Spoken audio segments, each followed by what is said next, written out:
Welcome to another edition of Papa's Perspective, brought to you by Bob's Discount Furniture, the official furniture store and a mattress partner of the New York Giants.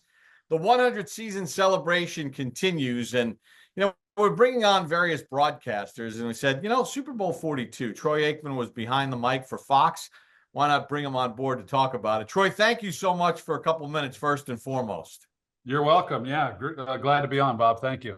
Yeah, so the Giants did their top 100 countdown, and a guy all too familiar, Lawrence Taylor, finished first in the voting. And it's been it's a special season for the Giants, and I don't think there's anything more special than Super Bowl 42. As you look back on it, having done the NFC Championship game and having done the game where the Giants played the Cowboys in the divisional round, did you get a sense going into this that they had more of a shot than most people thought? Yeah, I think so. I mean, they obviously had a lot of good things going for them. The way that they played through the postseason and into that Super Bowl. But New England, they had a lot going for them as well. But I don't know that a lot of people gave them much of a chance going into that ball game. But I think the fact that I had seen them throughout the regular season, but then also more importantly, once they got into the postseason and the role that they got on and the way that they were able to carry themselves, I thought they did have a shot, and it was a team they were familiar with based on the way that they finished the regular season as well. So I think there was some familiarity, but a lot of good things had to go their way in that game, and they did. Obviously, they were able to get a lot of pressure on Brady, right? I mean, the Patriots are leading 7-3 through three quarters, and this is a team that had set every NFL scoring record. What was in your opinion, the key to their success of being able to hang with New England and sort of not allow New England to play the game they were accustomed to playing? Yeah, I think that was the entire key, Bob. I mean, the fact that they go into that game, New England, with this high octane arsenal, and yet the Giants were able to keep the score down. And I feel like that was the key in giving them an opportunity to win that game. That there was no way that the Giants wanted to get into this shootout. And the defensive front for the Giants, they dominated the line of scrimmage. They continually harassed Brady throughout that game, and that's why they were where they were late in the game with an opportunity, within scoring distance to win it. But probably as people look back on that, it's a great point that you make, and even bringing it up, because people remember a lot of things about that game, but I don't know that stands out as much as some of the big plays, of course, that happened down the stretch.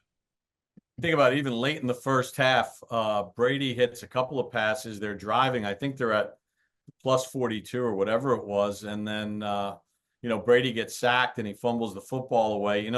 They were really good at taking away opportunities with the pressure on the quarterback. Tuck had a couple of sacks. Strahan gets a sack. Osi with the fumble recovery. That team, you played on some great teams, some powerhouse teams loaded with Hall of Famers. Conversely, you look at that Giants team, it was really a sum of the parts. When you think about the guys that wound up playing roles for them, obviously everyone remembers Tyree, but whether it's Ahmad Bradshaw stealing a ball away underneath a pile to keep a possession, Kevin Boss, a rookie tight end, with that big play to start the fourth quarter. It was an interesting team, the Giants, because it wasn't loaded with a lot of household names. No, it wasn't. I mean, the you talk about Strahan and Tuck and guys like that. I mean, obviously they had great years, and Strahan's a Hall of Famer, and I'm sure Eli will be as well. I think there obviously were some really talented players, but I've always felt, and I think maybe it's a product of the way Tom Coughlin handled things as a head coach. I just feel that during his tenure, and that year in particular, that the Giants were, you say, the sum of their parts. I just feel like they were the consummate team, and teams are what wins championships, and the Giants proved that. And I think Tom Coughlin's teams, by and large, each and every year, really reflected what it meant to be part of a team. I think he preached that, I'm sure, each and every day. And those Giants players, I feel we're very unselfish. I think back to the teams that I was a part of that won championships. They're unselfish teams. The Giants were unselfish during that year, and then put it together, and it paid huge dividends for them once they got into the biggest game of the season. But they represented that, and it was reflected, I think, throughout the season, and especially in the postseason. I look back on that run for them, and I would put that run and Eli's play during that postseason up against anyone's. I just thought it was really magical what they were able to do, and then to cap it off against a team like the Patriots, who were trying to make history of their own. It was quite an accomplishment and a tremendous way to end the year. It's human nature when we're working an event. You're working the event, you're focused on the event as you're broadcasting it, but you also get caught up in it a little bit as it starts to unfold. At some point during this game, as you're looking at the scoreboard and you see it's 7-3 through 3, and then Tyree gets the touchdown catch to start the fourth, and suddenly the Giants are up 10-7. You're kind of sitting there saying to yourself, they may actually pull this thing. No, you're right. I mean, I think the fact that it was close as late as it was, you start thinking, you're in the back of your mind, you're kind of waiting for things to kick in and for the Patriots to do what they had done throughout the year.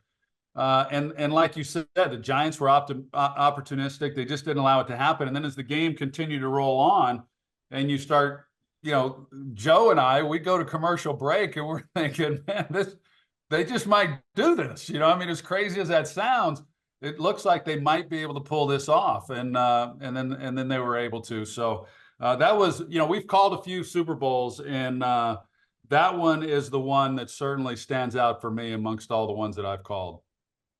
And then suddenly New England in the fourth quarter looks like New England. They went down the field. Brady winds up hitting Randy Moss in front of Corey Webster, and it was like the first time all day that was the offense that we had seen all year.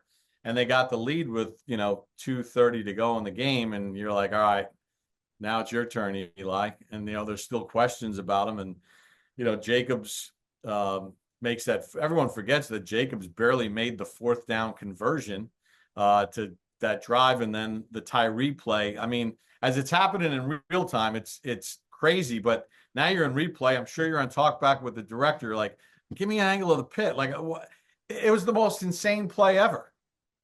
Oh, it was when it was unfolding in real time. I was actually shocked that it didn't get called, that the play didn't get called. That they didn't blow it dead. That Eli was in the grasp. I just thought, okay, and somehow he spins out of that to even keep the play alive. And in talking with Joe after the fact, he almost, as the play-by-play, almost ruled the play over as well by what happened. And then the replay, Eli essentially just gives his guy a chance, puts it up there and see what happens. And then for Tyree to be able to make the catch, which, I don't know where that ranks in the history of plays by the New York Giants. It might rank higher in the NFL. I mean, when you start looking at the plays over the history of our game, I mean, that's got to be right up there near the top. Just a phenomenal play. I mean, imagine David Tyree and him being able to carry that with him for the rest of his life. Something that no Giants fan will ever forget. Certainly a play that I'll never forget. Was pretty phenomenal. Yeah, Patriots fans haven't forgotten it either. I haven't forgotten it either. You're right. Yeah, it's interesting because you think about that whole scenario, right? And if Rodney Harrison doesn't pull Tyree down directly on top of him, and to either side, most likely the ball winds up hitting the ground and pops out. But Rodney Harrison's body broke the fall for Tyree to keep off the turf. And then, everyone forgets about the big Steve Smith catch along the sideline, another rookie, to kind of keep it going. And then, the Plaxico play, Eli's talked about it a million times. In Plaxico, they knew what New England wanted to run, and they knew they were going to sit on that slant, and they couldn't wait. As you were looking at it, did you see what they saw? Yeah, you know what? As you're talking about that, Bob, right now, I got like goosebumps because I remember Joe's call on that play, and Plexico and the Giants scoring, and I don't know the exact words he used, but it was pretty minimal. But it was such a it was the David and Goliath, type situation, and to be put in that position after how they got down there to that spot on the field, and then to make that call, it was a great call. Yeah, I mean, New England had been aggressive throughout the game. To be able to run the slant and go and get Plexico up the left sideline for the touchdown um, was outstanding. It was a nice ending to what had been a great game.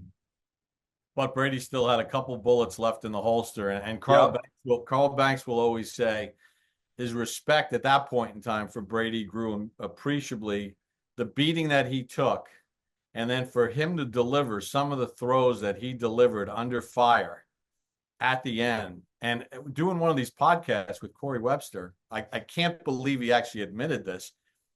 I asked him on that tip play on the deep go down the left side that Moss nearly caught. He goes, "Yeah, I was playing for the interception there. I wanted to get the pick." And I'm like, "Dude, you realize all you had to do was knock it down. You almost Yeah. changed it." Yeah.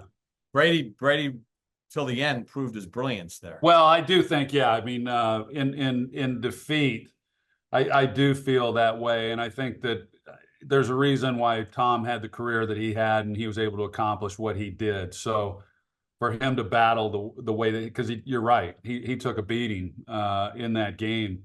Uh, I think just illustrated to America, why he's the champion that he is. But on the other side of that, Bob, with Webster.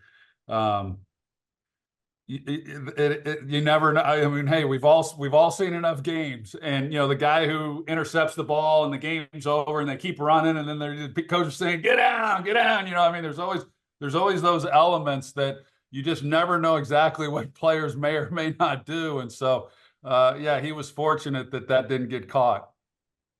And then Eli obviously goes on and wins another one. Still holds the record for postseason yardage of any quarterback ever for that 11 postseason. And speaking of beatings, even though you didn't do that Super Bowl, you did the NFC Championship game. It must have been reminiscent of your like rookie year in the NFL when you got pounded, the pounding he took in San Francisco that day. Yeah, I just again going back to what I said a little bit earlier, I just think that those Super Bowl runs that Eli had, I would put those up against any quarterback's postseason in the history of our game. I just thought he played at a level that is just hard to get to, and he's a big reason, obviously, why they were able to win those world championships. Troy, as the Giants celebrate 100 seasons of Giants football, obviously your broadcast, so many of the games that you did, including Super Bowl 42, we felt it was apropos to have you on. We appreciate a couple minutes. Thank you so much for joining us. Thank you, Bob. Appreciate it. That's Troy Aikman joining us on Papa's Perspective, brought to you by Bob's Discount Furniture, the official furniture store and a mattress partner of the New York Giants.